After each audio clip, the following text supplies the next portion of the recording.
Hi everyone, a very happy and warm good morning to you all. UPSC mains answer writing practice में आज हम GS 3 का एक topic कर रहे हैं सेविंग रेट।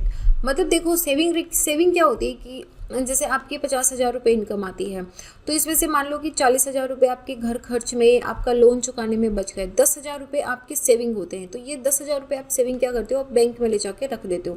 मैं आपको एक बार क्रक्स बता देती हूँ, फिर हम जाएंगे टॉपिक की तरफ। तो आपने बैंक में सबमिट करा दी कि आपको इस पे इंटरेस्ट रेट मिलता रहेगा। अब बैंक क्या करेगा, इन पैसों को अपने पास नहीं रखता है। वो क्या करेगा, और थोड़ी सी ज़्यादा इंटरेस्ट रेट पे उसको किसी कंपनी को, किसी प्राइवेट ऑर्गेनाइजेशन को जिनको ज़रूरत है उनको वहाँ पे लोन दे देता है ये। तो अगर आपको सेविंग रेट पे जैसे कि 3% का इंटरेस्ट मिल रहा है तो बैंक इससे अगर 7% का इंटरेस्ट लेती है तो ये जो 4% का गैप है ये बैंक का इनकम होता है, बैंक का प्रॉफिट होता है। तो ये क्या करेगा, इन्होंने किसी कंपनी को लोन दे दिया, ये कंपनी क्या करेगी, आगे इन्वेस्ट करेगी, ग्रोथ करेगी, मतलब लाइक प्रोडक्शन ज़्यादा करेगी, ज़्यादा पूरा साइकिल बनेगा। तो ये इस तरीके से सेविंग जो होती है किस तरीके से इन्वेस्टमेंट में जाती है का मैंने आपको एक छोटा सा लाइन बताया है।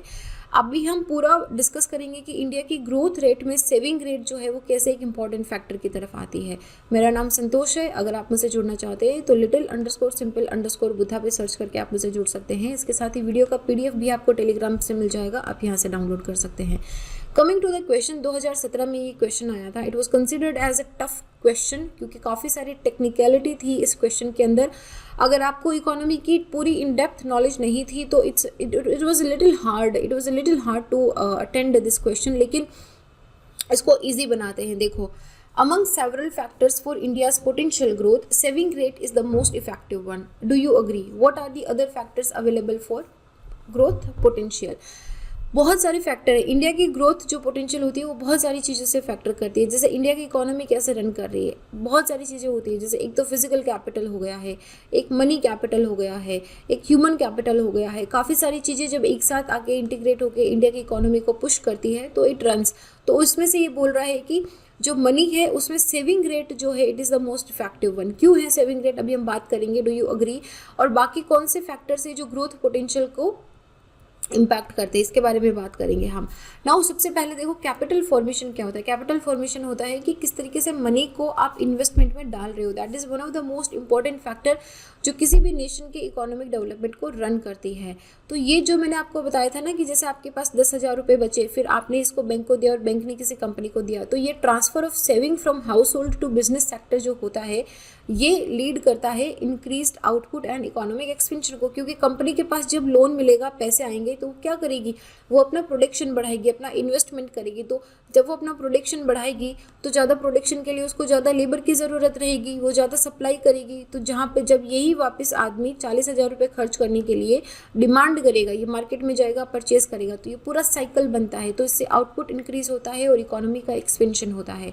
सेविंग रेट जो है इसको generally percentage of gross domestic product GDP saving by agent of economy. Agent of economy वो होते हैं हर एक इंस्टीट्यूशन या ऑर्गेनाइजेशन जो अपना इंडिपेंडेंट डिसीजन लेती है कि उसको कहाँ पैसे, कितने पैसे खर्च करने हैं, वो उसको एजेंट ऑफ इकोनॉमी बोलते हैं।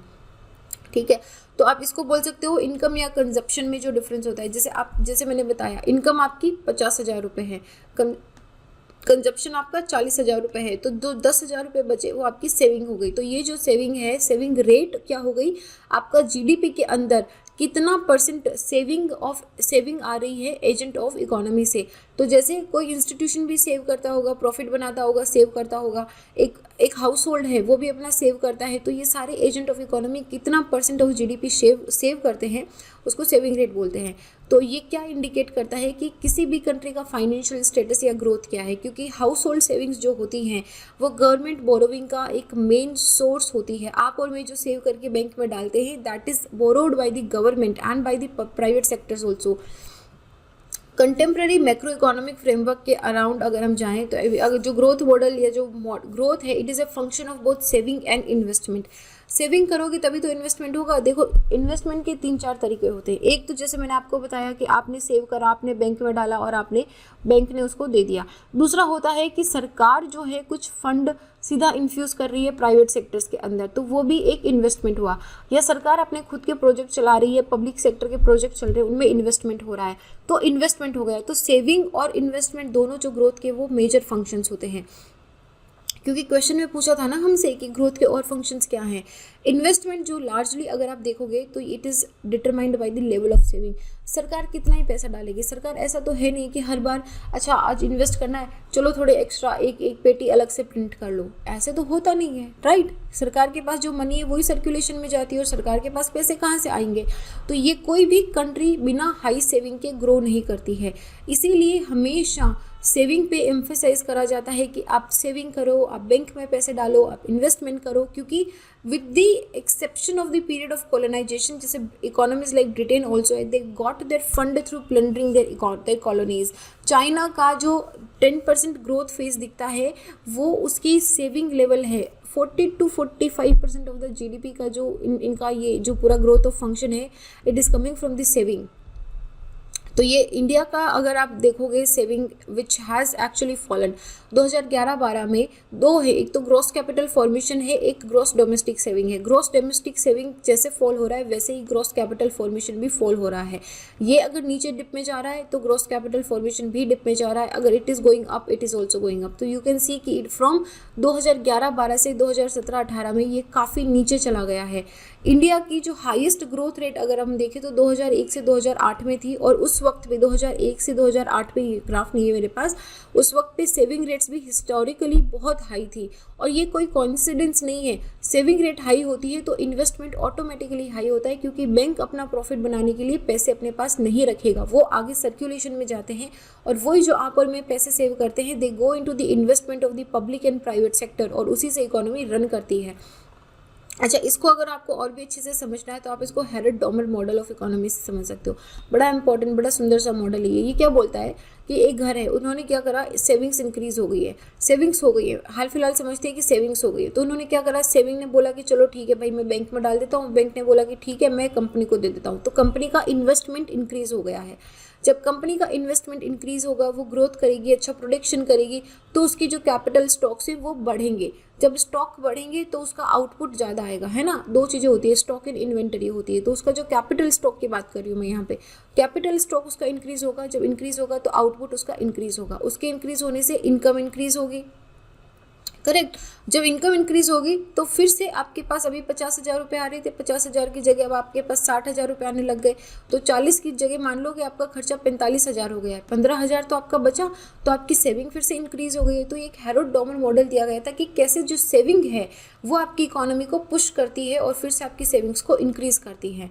तो ये हेरोड डॉमर मॉडल के अंदर इन्होंने रेट ऑफ इकोनॉमिक ग्रोथ के लिए 3 चीज़ें इंपॉर्टेंट बताई थी, एक तो सेविंग रेशियो, एक कैपिटल डेप्रिसिएशन और एक marginal efficiency of capital MAC बताया था। तो इनमें से सेविंग रेशियो और कैपिटल डेप्रिसिएशन क्या होता है कि आपने कोई एक मशीन खरीदी, अब ये मशीन की उम्र हम बोलते हैं ना कि अरे 10 साल उम्र है इसकी, तो हम क्या करते हैं कि 10 साल के अंदर इसकी जितनी भी कॉस्ट लगी थी वो खत्म हो जाएगी। तो मान लीजिए कि आपने इसको 10,000 रुपये में खरीदा और आपने बोला कि 10 साल इसकी उम्र है, तो आप क्या करोगे, हर साल 1,000 रुपये अपना जो अकाउंट होता है उसके अंदर 1,000 रुपये दिखा। 2 तरीके होते हैं, चलो थोड़ा सा बता देती हूँ डिप्रिसिएशन के बारे में। जो बैलेंस शीट बनती है इसमें 2 तरीके होते हैं। एक तरीका होता है कि आप एक ही साथ में बता दो कि आपने कैपिटल इन्वेस्टमेंट करा है 10,000 रुपये का। दूसरा, आप ये बताओ कि आप हर पिछले आने वाले 10 सालों तक आप 1,000 रुपये दिखाते रहोगे कि अच्छा आपका ये डेप्रिसिएशन के अंदर जा रहा है। 2 मेथड्स होते हैं, तो कैपिटल डेप्रिसिएशन होता है। थर्ड है marginal efficiency of capital. Marginal efficiency of capital is very important to understand. ये क्या होता है कि आपका रिटर्न ऑफ इन्वेस्टमेंट कितना होगा। आपने कोई कैपिटल आपने इन्वेस्ट करा, तो फिर आप एज्यूम कर रहे हो कि अच्छा मेरा उस पर प्रॉफिट कितना होगा, भाई 4 महीने में कितना प्रॉफिट होगा, इतने पैसे लगाए मैंने, तो उसको बोलते हैं मार्जिनल इफिशिएंसी ऑफ कैपिटल। तो ये जो है ये जनरली रेट ऑफ इंटरेस्ट से कंपेयर करी जाती है। कैसे करी जाती है, आपके पास 10,000 रुपये हैं, ठीक है, तो आपके पास 2 ऑप्शन है कि आप एक बैंक में डाल सकते हो, आप एक किसी कंपनी में डाल सकते हो। आप बैंक में डालते हो, आपको 3% की रेट मिल रही है, तो आपने बोला ठीक है। कंपनी वाले ने बोला मेरे पास अगर डालोगे तो आपको 4% का प्रॉफिट होगा, तो आप बोलोगे अच्छा, तो 10,000 पे 4% का मतलब ये मेरे को 1,000 रुपये ज़्यादा प्रॉफिट कराएगा, तो मैं क्या करूँगी, उसको कैपिटल में इन्वेस्ट कर दूँगी। तो मेरा मार्जिनल इफिशिएंसी ऑफ कैपिटल कितना हुआ, 1,000 रुपये। तो जनरली जो लोअर इंटरेस्ट रेट्स अगर होती हैं तो इन्वेस्टमेंट ज़्यादा लगता है, क्योंकि अगर बैंक मेरे को बोलेगा नहीं मैं तो 2% इंटरेस्ट दूंगा, तो मैं क्या करूँगी, ढूंढूंगी कि अच्छा नहीं मैं कहाँ सीधा इन्वेस्ट कर सकती हूँ जहाँ मेरे को अच्छा रिटर्न मिलेगा। अगर इंटरेस्ट रेट 3% है तो फर्म्स जो है वो एक they would need an expected rate of return at least 3%। अगर जैसे ये मैं ऐसे बोलूँगी ना यार कि मेरे पास 10,000 है, अगर तुमको मेरे को 3% ही देना है तो मैं बैंक में नहीं डाल दूंगा, है ना, तो तुम मुझे ज़्यादा रिटर्न ऑफ इंटरेस्ट करो। तो अगर रिटर्न ऑफ इंटरेस्ट ज़्यादा होता है इंटरेस्ट रेट से जो बैंक प्रोवाइड कर रही है तो वो सीधा इन्वेस्ट कर देते हैं। लेकिन अगर ये मुझे बोलेगा कि नहीं यार सॉरी हम 4% नहीं दे सकते, हमारा तो 1% रिटर्न होता है, तो why would I invest directly into the company, मैं बैंक में जाके सेव करूंगी, मैं बैंक में डालूंगी, I will save the money. तो ये होता है मार्जिनल इफिशिएंसी ऑफ कैपिटल। तो saving can be financial saving, जैसे मनी आपने बैंक में डाल दिया, गवर्नमेंट सिक्योरिटीज परचेज कर ली, आपने शेयर खरीद लिया, बॉन्ड खरीद लिया, पेंशन फंड में डाल दिया। और दूसरा होता है कि आपका जो अदर देन जो कैश हेल्ड होता है उसको सेविंग्स बोलते हैं। अदर देन फिजिकल सेविंग आप दूसरे सेट में, जैसे आपने कोई घर खरीद लिया, प्लॉट खरीद लिया, गोल्ड खरीद के रख लिया, कोई कमोडिटी खरीद ली, तो ये चीज़ें होती हैं। लेकिन जितनी भी फाइनेंशियल सेविंग्स होती हैं वो इकोनॉमी में इन्वेस्टमेंट के लिए अवेलेबल होती हैं। जनरली जो हाउस होल्ड सेविंग्स होती हैं वो इंडिया के अंदर डोमिनेट करती है, like 60% of the gross savings fiscal 2019 के अंदर थी, कॉन्ट्रीब्यूट करा था। इंडिया के अंदर ग्रोस सेविंग्स जो है वो 30.1% तक, लाइक अभी जो जैसे पुराना वाला ये जो ग्राफ हमने देखा था इसमें देखो यहाँ पे 34.6% था, तो ये 30.6% से फॉल होके 31.6% के आसपास आ गया है 2019 के अंदर, है ना, 30.1 के पास आ गया है ये। तो ये इस तरीके से यू कैन सी कि कैसे जो सेविंग्स है वो इंक्रीज एंड डिक्रीज हुई है। इनिशियली 2011 तक मैंने आपको बताया था कि यहाँ तक थोड़ा सा पीक था, 36% था, मैक्सिमम 2008 के अंदर था 37.8%। उसके बाद में ये गिरा थोड़ा सा अप एंड डाउन आया, और अभी जो मिनिमम है 2019 में 30.6% है। This is India's gross saving rate which is completely declining and that is not a good point for investment purpose, क्योंकि बैंक के पास पैसा नहीं रहेगा, बैंक करप्ट होते जा रहे हैं। हाई सेविंग इन आइसोलेशन ना does not lead to capital formation. आपने बोला मैं घर में गोल्ड तो चलो छोड़ो, कैश ले जाके रख दिया मैंने, या मैं अपने पैसे इकट्ठे कर रहा हूँ, ऐसे नहीं होगा, ऐसे आपका कैपिटल फॉर्मेशन नहीं होता है। One need sound banking and financial institution, जब तक वो एक सॉलिड बैंकिंग सिस्टम नहीं होगा जो अच्छा रिटर्न इनको देगा, प्लस बैंक आगे अच्छा रिटर्न दे के अच्छा रीजनेबल इंटरेस्ट रेट के साथ जब वो पैसे कंपनी को नहीं देगी, तब तक ये फाइनेंशियल सिस्टम्स जो है मोबिलाइज नहीं होंगे, सेविंग ऑफ इनकम मोबिलाइज नहीं होगा। At the same time it is also very important कि ऐसी फ्यूचर विजन वाली कंपनीज होनी चाहिए जहाँ पे ये जो इन्वेस्टमेंट डाला है इसको प्रोडक्टिवली वो यूज़ कर सके, क्योंकि these are the essential things. उसके अलावा कुछ और एसेंशियल फैक्टर्स ऑफ ग्रोथ है, जैसे कि इंफ्रास्ट्रक्चर ज़रूरी है। बिना इंफ्रास्ट्रक्चर के क्या होगा, इंफ्रास्ट्रक्चर हर चीज़ में, पावर में, electricity, road, railway, robust means of communication, infrastructure is very important. Then another one we need for the growth is ease of doing business. अगर बिजनेस करना आसान नहीं होगा तो सरकार चाहे कितना भी लोन दे दे, कैसे करेगा? तो एक हैसल फ्री एनवायरनमेंट होना चाहिए to start and wind up the business. Starting तो चलो इजी हो जाती है, वाइंडिंग अप ऑफ बिजनेस, मान लो कि किसी का बिजनेस नहीं चला, now he wants to like close the business, तो क्लोजिंग ऑफ बिजनेस भी इक्वली होना चाहिए, क्योंकि जब तक आप उसको पेपर पे पूरा क्लोज नहीं करोगे कहीं ना कहीं वो आपको कॉस्ट लगाता रहेगा। तो स्टार्टिंग एंड वाइंडिंग अप दोनों बिजनेसेस ऑफ इकोनॉमी का बहुत हैसल फ्री होना चाहिए। ब्यूरोक्रेटिक हर्डल्स जो होते हैं इन एक्विजिशन ऑफ लैंड, लाइसेंस, ये सारी चीज़ें मिनिमाइज होनी चाहिए।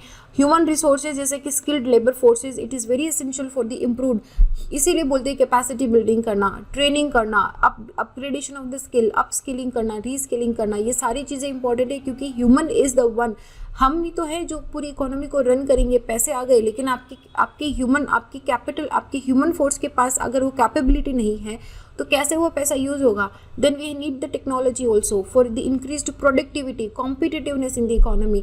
R&D इस पर्टिकुलर एसेंशियल, इस एरिया में करना is very essential. Government policy जैसे कि GST के अंदर कितना रिफंड होगा, कितने पॉइंट्स उनको मिलेंगे। ईज ऑफ डूइंग बिजनेस में इंडिया इज राइजिंग अप, जैसे 2017 में हमारी 100th पोजीशन थी, अभी शायद 67 या 64 थे if I am not wrong. तो इस तरीके से राइजिंग अप, गवर्नमेंट पॉलिसीज़ को ईज डाउन करना, GST को ईज डाउन करना। Social and political factors also, social factors जैसे कि कस्टम्स क्या हैं, ट्रेडिशंस क्या हैं, वैल्यूज़, बिलीव्स, ये सारी चीज़ें हल्की फुल्की हमको लगता है कि मैटर नहीं करती, but they do matter in the growth of economy. Similarly political factors also, कि लोगों का कितना पार्टिसिपेशन है into the formulation and execution of the policy. जैसे कोई भी बिल ड्राफ्ट बनता है बिल का, उससे पहले तो वो ड्राफ्ट एक बार पब्लिक सर्कुलेशन में, पब्लिक नोटिस में जाता है, तो उस पर जो भी उस पर कमेंट करना चाहते हैं, आप सजेशन देना चाहते हो, then you give, that is the participation of the people in formation of policies जो इकोनॉमिक डेवलपमेंट के लिए काम करेगी। तो इंडिया इज़ डेफिनेटली, जैसे हमारा डेमोग्राफिक डिविडेंड पे है हम अभी, we are on the verge of reaping the benefits of demographic dividend. तो इसके लिए ज़रूरी है कि उस डेमोग्राफिक डिविडेंड का यूटिलाइजेशन, ऑप्टिमम यूटिलाइजेशन होना चाहिए। और ऑप्टिमम यूटिलाइजेशन तभी होगा जब उनको बेहतरीन एजुकेशन दी जाए, जब उनको बेहतरीन ट्रेनिंग दी जाए, जब उनकी हेल्थ फैसिलिटीज़ का ध्यान रखा जाए और इंफ्रास्ट्रक्चर को रोबस्ट रखा जाए। ये सारी चीज़ें तभी होगी, तभी जो सारे फैक्टर्स हैं वो सिर्फ सेविंग से कुछ नहीं होगा, सिर्फ इंफ्रास्ट्रक्चर से कुछ नहीं होगा। Everything will come together only and only then the growth of India will take up. तो ये सवाल था, आई होप समझ आया होगा। अब समझ आया सेविंग रेट क्यों इंपॉर्टेंट है, क्यों इतना ज़रूरी है पोटेंशियल ग्रोथ रेट के लिए, सारी चीज़ें थोड़ी सी क्लियर हुई। Awesome. So this was it, ये एक सवाल था। आई नो इनिशियली थोड़ा टफ लगता है, बट ऐसे में ना होलिस्टिक सोचा करो कि क्या लिख सकता हूँ मैं, थोड़ा और इकोनॉमी के अंदर डीपली देखते हैं, अभी तक जो पढ़ा है कैसे कंसोलिडेट करना है, and you will get the answer. एक तो ऐसे क्वेश्चन पढ़ते क्या है कि हम बड़े एंक्शियस हो जाते हैं, हम डर जाते हैं, अरे आ ही नहीं रहा है सवाल, अब कैसे करेंगे, 20 नंबर छूट गए। डरो मत, सोचो कि ऐसा तो कोई सवाल आ ही नहीं सकता जो होगा नहीं मुझसे, होगा तो होगा ही। तो अपना आराम से क्वेश्चन पढ़ो, एक बार समझ नहीं आ रहा है फिर आंखें बंद करो, 10 मिनट मत सोचना, 10 सेकंड ही सोचना, 10 मिनट तो बहुत हो जाएंगे, 10 सेकंड सोचना, फिर से आराम से ठंडे दिमाग से क्वेश्चन को पढ़ो। फिर भी समझ नहीं आ रहा है तो एक फिलहाल के लिए छोड़ के अगले क्वेश्चन पे जंप कर जाओ, फिर थोड़ी देर बाद आओ and just seek, if you know the answer right something about it. ठीक है, वेल दिस वाज इट। अपना ध्यान रखिए। अभी दे आर सेइंग कि third wave is going to be peak in October में हमारे प्रीलिम्स भी हैं। So you need to be very careful. कुछ भी आपकी तबीयत अगर इधर उधर हो गई तो प्रिपरेशन इधर उधर हो जाएगी। So you be very extra cautious. बाकी सारी मौज मस्ती बाद में कर लेना एग्जाम के बाद में, अभी अपना ध्यान रखो।